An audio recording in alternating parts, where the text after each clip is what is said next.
year is 1470. In the rugged mountains of Thessaly, a bell tolls for the last time. Its voice echoes across a valley that will never hear it again. Inside the convent of St. Catherine, 23 women kneel in prayer, lips moving in unison with words they have spoken every morning for years. Today, however, those words taste like ash, like goodbye.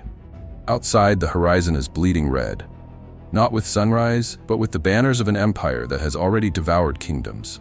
The Ottoman army does not march. It flows like molten steel, relentless, reshaping the land in its image.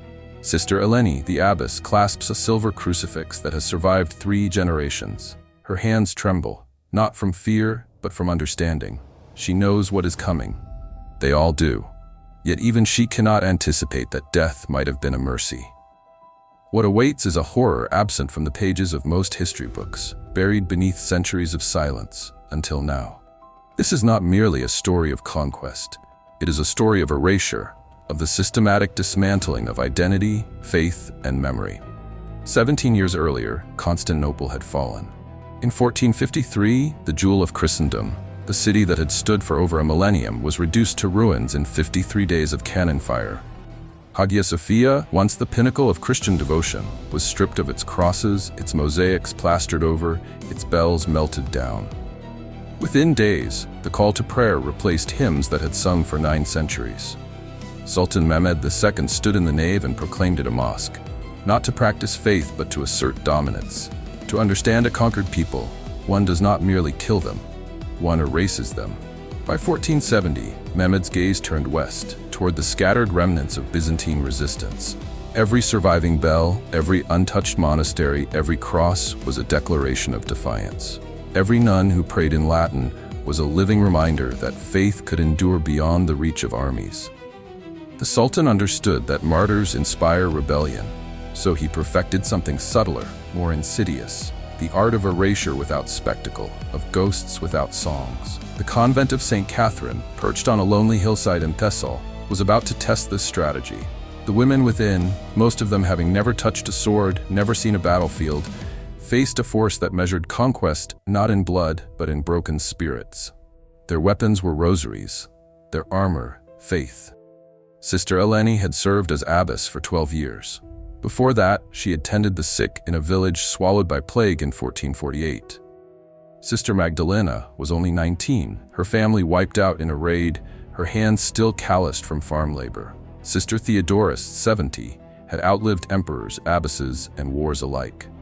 None had faced this. The first cannonball fell just after dawn, shattering the convent's bell tower. Stone exploded. Iron shrieked against iron. For one horrifying moment, the courtyard, where the sisters grew their healing herbs, was transformed into a storm of debris. Yet Sister Eleni did not scream. She raised her crucifix high and began to sing, Kyrie eleison, Lord, have mercy.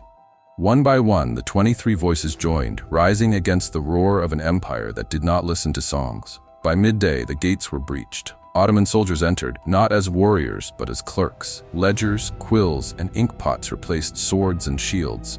To them, these women were assets, not people. A translator read the Sultan's decree: submit to the sublime or face the consequences of rebellion. Sister Eleni spoke for them all. Tell your Sultan we have already given our lives to another king. We have nothing left to surrender.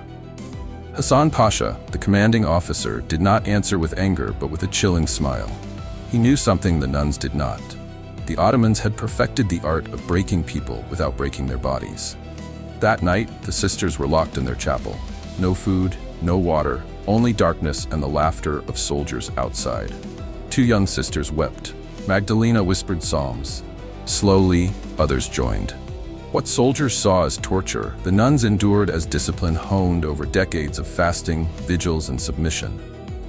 By the second day, the doors opened. A servant left bread and water without a word. The sisters stared. They did not eat. By the third day, lips were cracked, hands trembling. Hassan Pasha watched, his respect flickering briefly before strategy resumed. When he entered himself, he offered conversion and protection, or a journey to Constantinople to plead their case. Sister Eleni looked at her sisters and said simply, "We will walk." At dawn, 23 women set out, hands bound, walking south toward the coast. The road itself was punishment. One by one, frailty claimed them. Sister Irene collapsed. Sister Callista refused to rise. By the port of Volos, only 18 remained. Yet in the silence of their march, there was not defeat, but unbroken resolve. The sea voyage to Constantinople was merciless. Storms tossed the galley. Salt stung cracked lips. The women whispered psalms through the pitch of night, voices so faint they nearly vanished among the cries of other captives.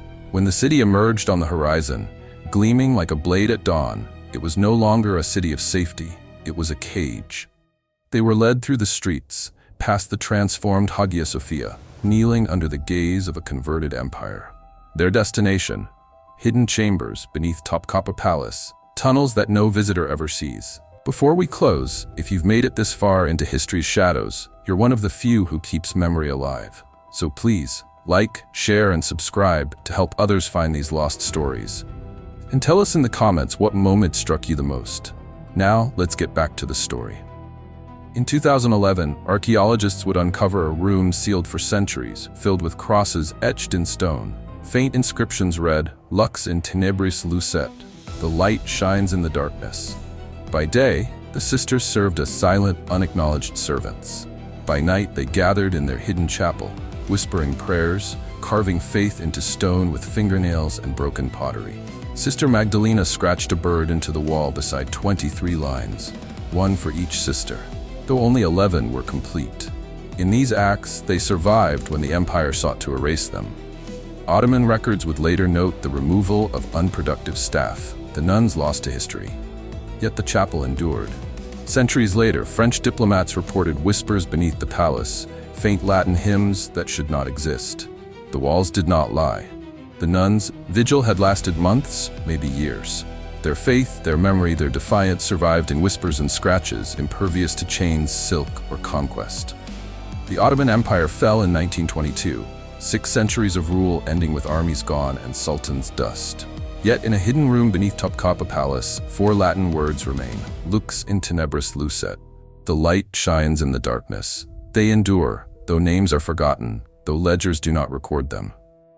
This is a story of power and persistence, of an empire that reshaped continents, and women who reshaped the meaning of survival. Not by reclaiming land, not by resisting openly, but by refusing to disappear. Memory, carved in stone, whispered in darkness, is a victory beyond conquest. Even now, if you stand quietly in that forgotten chamber, you might hear the faintest echo of psalms, voices that refuse to die. They remind us that empires can rule land, but they cannot rule the soul.